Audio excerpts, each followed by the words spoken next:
Hi friends, Preethi's ஹோமில் எப்பயும் போல் இனிமையாக நம்மளோட நாளை இன்றைக்கி ஸ்டார்ட் பண்ணியாச்சு.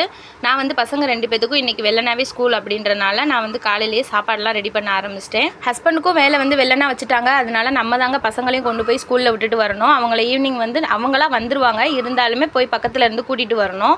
காலையிலே ஸ்கூல் வச்சுட்டாங்க அப்படின்னா நமக்கு வேலை வந்து ரொம்பவே ஈஸிங்க. இதே இது மத்தியானம் ஸ்கூல் வைக்கிறாங்க அப்படின்னா அவங்களுக்கு காலையில் ஒரு சாப்பாடு செஞ்சு கொடுக்கணும், மத்தியானத்துக்கு ஒரு சாப்பாடு செஞ்சு வைக்கணும். இது போக நைட்டுக்கு ஒரு டிஃபன் ஏதாவது செஞ்சிடணுங்க. உங்களுக்கு இந்த மாதிரி நம்மளுக்கு குழம்பு வைக்கிறதுலாம் பிரச்சனை கிடையாது. ஆனால் வந்து என்ன குழம்பு வைக்கிறது அப்படின்றது தாங்க பிரச்சனை. என்னை மாதிரி உங்களுக்கும் இந்த டென்ஷன் இருக்கா? இது மாதிரி இருந்துச்சுன்னா என்னோடய வீடியோக்கு வந்து லைக் பண்ணுங்கள். நேற்று நைட்டு இட்லி சுட்டோங்க. அதை வந்து இட்லி வந்து நான் எக்ஸ்ட்ராவே ஒரு ஈடு வந்து ஊற்றி வச்சுட்டேன். பசங்களுக்கு சாப்பிட்றதுக்கு இந்த மாதிரி ஃப்ரைடு இட்லி செஞ்சு கொடுத்துடலாம் அப்படின்னு சொல்லிட்டு. என்னதான் அறக்க பறக்க செஞ்சாலும் அவங்களுக்கு கொஞ்சம் டேஸ்ட்டாக செஞ்சு கொடுத்தோம் அப்படின்னா கொஞ்சம் நல்லா சாப்பிடுவாங்க. மீந்து போன இட்லியில் செஞ்சால் பத்தாமல் போயிடும். இதே நம்ம அதுக்காக எக்ஸ்ட்ரா சுட்டு வச்சு செஞ்சோம் அப்படின்னா நல்லா திருப்தியாக சாப்பிட்லாம்.